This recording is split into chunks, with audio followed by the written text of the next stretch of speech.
Hello साथियों, मैं सौरभ कुमार सिंह और दो तीन खास मुद्दे पर हम चर्चा करेंगे। वो है कि दरोगा बहाली को लेकर जो अभ्यर्थियों के मन में जो सवाल है, उस सवाल का जवाब हम लोग कल गए थे आर्थिक अपराध इकाई, और आर्थिक अपराध इकाई के साथ जो बातचीत हुई उसी के संदर्भ में आपको अपडेट करा देते हैं कि सारी बातचीत बीपीएससी की तरफ से हुई। बीपीएससी जो बिहार पुलिस अवर सेवा आयोग के चेयरमैन हैं, उनके लिए जो बातें हैं, क्या वो चुप्पी साधे हुए हैं?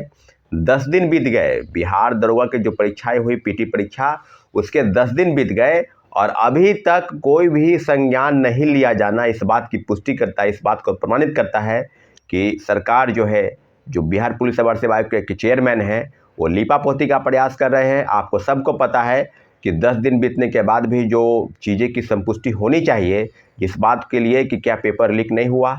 अगर पेपर लीक नहीं हुआ तो फिर आप आके संज्ञान लीजिए, आप बताइए कि पेपर लीक नहीं हुआ। उन्होंने कहा है कि किसी को लगता है कि वो एविडेंस के साथ सुपुर्द करे, लेकिन इतना ज़रूर है कि छात्र अभ्यर्थी बहुत बड़े आंदोलन की तैयारी में हैं और कल या परसों से आंदोलन की शुरुआत होने जा रही है।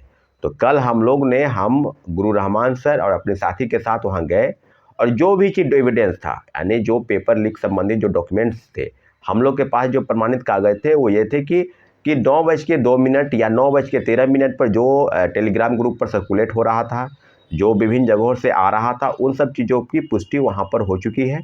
शायद उनका ये कहना है कि ये चीज़ों को कन्वर्ट किया जा रहा है। टाइमिंग को लेकर जो सवाल है, टाइमिंग को लेकर जो प्रश्न है कि परीक्षा के आवर में, परीक्षा के दौरान या परीक्षा के पहले 2 शिफ्ट की परीक्षा हुई थी, 10 बजे से 12 बजे, 2 बजे से 4 बजे। अगर इसके पहले या इसी के दौरान अगर पेपर लीक होता है तो जाहिर सी बात है जो ईओयू है, यानी इकोनॉमिक ऑफेंस यूनिट जो है आर्थिक अपराध इकाई, उसकी टीम और उसके जो एडीजी हैं या उसके जो एसपी हैं, वो काफ़ी ईमानदार और कर्तव्यनिष्ठ पुलिस ऑफिसर है, उनके तरफ से काफ़ी जांच सघनता से चल रही है।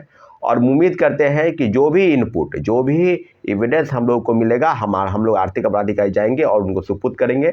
निश्चित रूप से कल काफ़ी अच्छी बातचीत हुई है, लेकिन इतना ज़रूर है कि बिहार पुलिस अवर सेवा आयोग के जो चेयरमैन हैं, उनका चुप्पी इस बात की इशारा करती है कि लीपापोती का प्रयास चल रहा है। आप सबको पता है कि एसके सिंघल, जो बिहार केंद्रीय चयन परिषद के जो अध्यक्ष थे, चेयरमैन, उनको हटाया जाना यानी बड़े पैमाने पर इस बात का इशारा करती है कि 23,000 से ज़्यादा पदों पर जो सिपाही की भर्ती की परीक्षा निकाली गई और 3 दिन परीक्षा होना था, 1 अक्टूबर, 7 अक्टूबर, 15 अक्टूबर, और 3 महीने बीत गए और आज उनको हटाए जाने इस बात को प्रमाणित करती है कि उन्होंने सारे सीटों पर लगभग, मुझे लगता है कि 10,000 से ज़्यादा सीटें जो प्रकाशित हो रही है न्यूज़पेपर के माध्यम से, कि उनके लिए एक गिरफ्तारी की तलवार लटक रही है।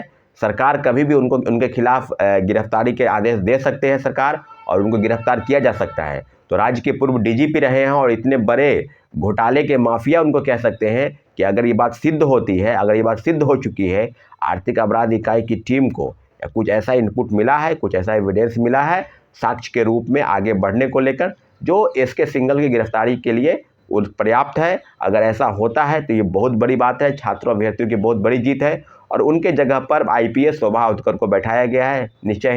निश्चित ही वो कर्तव्यनिष्ठ महिला पुलिस ऑफिसर है, लेकिन बिहार पुलिस भर्ती सेवा आयोग की जो परीक्षा है उसको लेकर जो अभी सवाल है दरोगा को लेकर, उसके लिए हम लोग बीपीएससी यानी बिहार पुलिस अवर सेवा आयोग भी जाने की तैयारी में हम लोग हैं।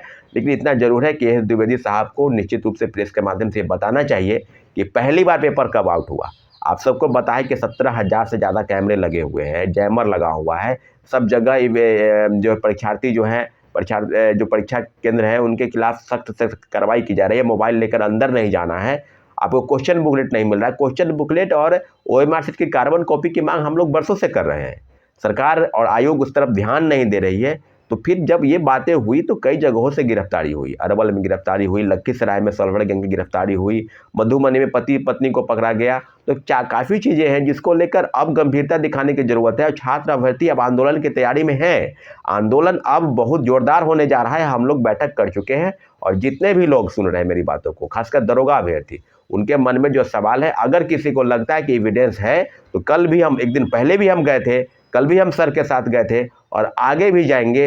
हम लोग एविडेंस की तलाश में हैं कि जो टाइमिंग को लेकर जो सवाल आर्थिक अपराध इकाई की टीम के द्वारा किया जा रहा है, उसके लिए ठोस पर्याप्त एविडेंस की ज़रूरत है। सिपाही भर्ती में, इसके पहले बीपीएससी के कई परीक्षाओं में आर्थिक अपराध गारंटी में बेहतर काम किया है और परीक्षा रद्द कराने के लिए उनकी भूमिका अहम भूमिका रहती है। इसलिए हम लोग को एविडेंस की ज़रूरत है। किसी भी साथियों को अगर एविडेंस है, खासकर परीक्षा के दौरान या परीक्षा के पहले, तो प्लीज़ आप शेयर करें। क्वेश्चन या जो वायरल आंसर है या कोई वायरल क्वेश्चन है, कुछ भी हम लोग लड़ेंगे।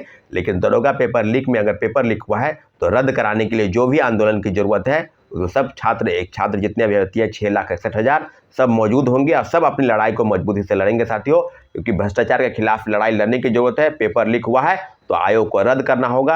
आयोग को, चेयरमैन को जल्द से जल्द हटाया जाए, क्योंकि ऐसे लोग अगर चेयरमैन बने रहेंगे, मुझे नहीं लगता है कि पेपर लीक के जो सिलसिला है बिहार में चल पड़ा है वो कभी थमने का नाम लेगा। और लगातार पेपर लीक हो रहा है, न पहली है न ये आखिरी है। लगातार इस तरह की चीज़ें कब तक चलेगी, इस राज्य के मुख्यमंत्री को संज्ञान लेना चाहिए। लेकिन बिहार पुलिस अवर सेवा आयोग के चेयरमैन को निश्चित रूप से ये बताना होगा, QR कोड जब लगा हुआ है तो पेपर लीक कैसे हो गया। और पेपर लीक के मामले में छात्र अभ्यर्थियों की बात आपने नहीं सुनी है, इसलिए बहुत बड़े आंदोलन की उम्मीद है और आंदोलन होकर रहेगा साथियों।